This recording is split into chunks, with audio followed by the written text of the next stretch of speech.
Wow! Ang laki guys! Ang laki! Ngayong araw guys, samahan nyo nga pala kaming magluto nito malaking isda at manguha nito mga malalaking talaba. Grabe, napakarami pa rin talaga nating pwedeng makuha at may food trip dito sa ating mangrove. Kaya ayun, samahan nyo na ulit kami sa ating adventure at sa panibagong food trip na naman natin. What's up mga kanapadaan lang? So for today's adventure nga natin guys. Oy, wait lang. Dogs, tara dito, magkakape muna tayo habang nagbo-voice over ako. Ano, gatas? Grabe ka naman. Pwede na to, kape na lang muna tayo dito. So, yun na nga guys, balik muna tayo dito sa pagbo-voice over natin. At grabe, may panibagong adventure na naman nga pala guys tayo. At ngayong araw nga pala guys, masayang masaya na naman kaming dalawa na nagbabiyahe habang sakay dito sa bangka nating si Mimo. Feeling talaga guys namin, pag nakasakay kami dito sa bangka naming si Mimo, ay safe na safe kami. Sana nga lang guys, hindi ito lagi magtampo. Kasi guys, pag nagtatampo talaga to, talagang hindi siya umaandar. Pinapagsagwan niya kaming dalawa ni Dugong kahit sobrang layo ng pupuntahan namin. Ang adventure nga pala guys natin ngayong araw ay pupuntahan nga pala guys natin yung mga taga rito rin sa amin na nagbablog. Sila nga pala guys ay namamana ng isda at kumukuha sila guys doon sa malalim na parte ng mga malalaking talaba. At habang nagbabiyahe nga guys kami, kung napapansin nyo, yan nga pala guys para may mga galon na nakalutang dyan sa gilid. Yan nga pala guys ay panghuli ng similya ng sugpo dito sa lugar namin. Dyan guys sila dumidikit sa mga damo dyan. At nakikiramay nga po pala kami sa isang grupo ng sikat na vlogger dito sa Mindoro, ang Team Harabas. Ayan, sa pagkamatay po ni Naldong Putik, kaya nakikiramay po kami. Ganun talaga guys ang buhay. Talagang kailangan pa rin natin manalig at magtiwala kay Lord at wag natin kakalimutan maging mabuting tao palagi. Sa halos 30 minutes nga guys nating pagbabiyahe dito sa mga mangroves ay nakarating na rin tayo dito sa spot kung saan sila nanguha at namamana ng mga isda. At pagkarating nga guys namin dito, may mga nahuli na pala agad sila. Dalawang grupo nga pala guys ng vlogger ang makakasama natin. Yan nga pala guys ang Team Putik at ang Kabilas Vlogs. Napakasiba rin talaga guys ng mga yung gumawa ng content na talaga mai-enjoy rin kayo pag pinanood nyo sila. Ilalagay ko nga guys dito sa comment section yung mga page at channel nila. At sana guys, wag nyo sanang kalimutan na i-follow sila. Tapos ayun na nga guys, pagkarating nga guys namin dito ay agad na rin bumaba si Dugong kasi susubukan niya daw guys sumisid ng mga malaking talaba dun sa ilalim. Ano? Ano? Ano? Ay, aso! Oh, ang laki talawa nito! Malaki guys sa ilalim mo. Ganito pala, ganito yung nakakuha niyo dito kanina pa. Guys, ganito na pala yung mga nakakuha nila kanina pa, oh. Grabe, nakadikit sa bato. Ang lalaki, oh. Ayun, oh.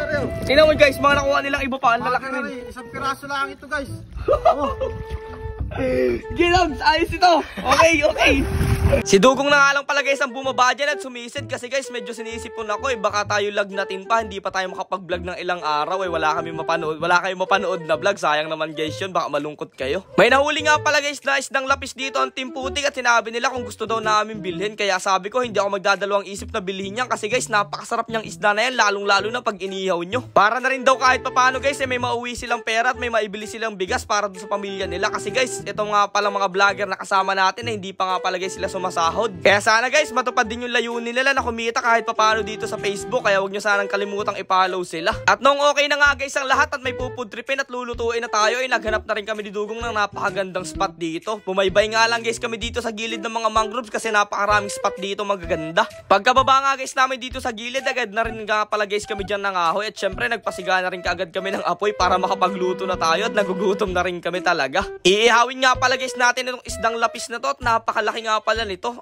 Ang tawag guys dito sa lugar namin ay isdang lapis. Diyan ba guys sa lugar nyo anong tawag? Paki-comment naman dyan sa baba para malaman din namin. Kaya nga pala guys masarap ihawin to kasi guys hindi siya nasusunog kasi makapal guys yung balat niya. Kahit medyo nasunog na guys yung labas ng balat niya, yung loob guys ay okay na okay pa rin at talagang sobrang sarap. Kung mapapansin nyo guys ay napakaganda nga pala na napili nating spot ngayon at bukod doon nakaka-relax din. Nakaranas na ba kayo guys ng mga ganitong klaseng adventure? Talaga namang hindi ito malilimutan at isa sa pinakamasarap na alaala pag tumanda ka na. Makalipas nga lang guys ang ilang minuto natin pag-iintay eto na guys, medyo luto na rin itong ating iniihaw na malaking isda. At grabe tuwan-tuwa na kagad dyan guys si Dugong talaga namang hinihimas-himas pa niya dyan yung isda at talagang ready na daw siyang kainin ito. At dahil nga guys humingi rin ako dun sa mga kasama natin kanina ng 3 pirasong malalaking talaba, isasama na rin guys natin to, iihawin na rin guys natin. Ang tataba pa naman niyang guys, napakasarap niyang guys isawsaw sa mahalang na suka, talaga namang solid. At syempre guys kung nakarating kayo dito sa part ng video na to, paki-comment naman dyan sa baba na kung tagasan kayo para malaman malaman din guys namin kung saan nakakaabot yung mga ginagawa namin mga vlogs. At sa mga nagtatanong nga pala dyan guys kung may buaya dito sa aming mangroves, ay wala pong buaya dito. Simula pa lang guys nung bata kami at lumaki, wala pa rin nababalita ang nakitang buaya dito. At nung malapit na nga guys maluto itong iniihaw natin na isda, ay gumawa rin guys ako dito ng sausawa na may kalamansi at toyo at kunting suka. At grabe guys, ang sarap nito mamayang isawsaw. Luto na rin nga pala guys itong mga malalaking talaba na nakuha natin. Talaga namang napakasarap nito mamaya. At nung okay na nga guys ang lahat, nilatag lang namin dito sa dahon ng saging at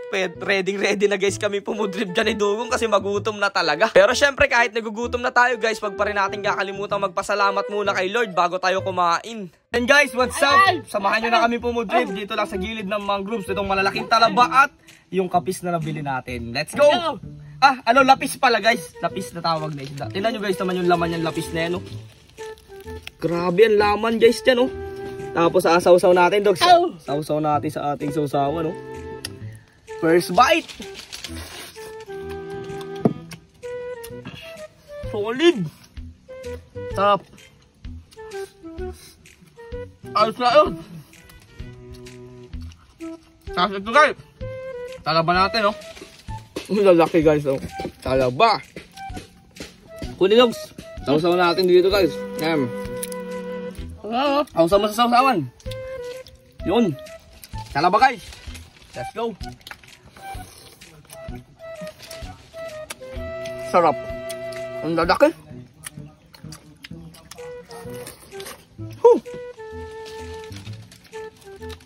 Ayos. At dahil nga guys, sobrang laki ng isdang ulam natin ngayong araw, inayayaya ko na kayo at samahan nyo na kaming pumudrib dito. Abot na abot pa kayo guys dito kasi hindi namin ito mauubos kasi napakalaki talaga. Pasensya na nga pala guys kayo kung araw-araw namin ngayon tinatakam sa mga video na ginagawa namin. Pero syempre guys, salamat sa solid na suporta nyo palagi sa amin. So paano, hanggang dito na lang. Kita-kits na lang ulit bukas. Salamat sa panonood guys.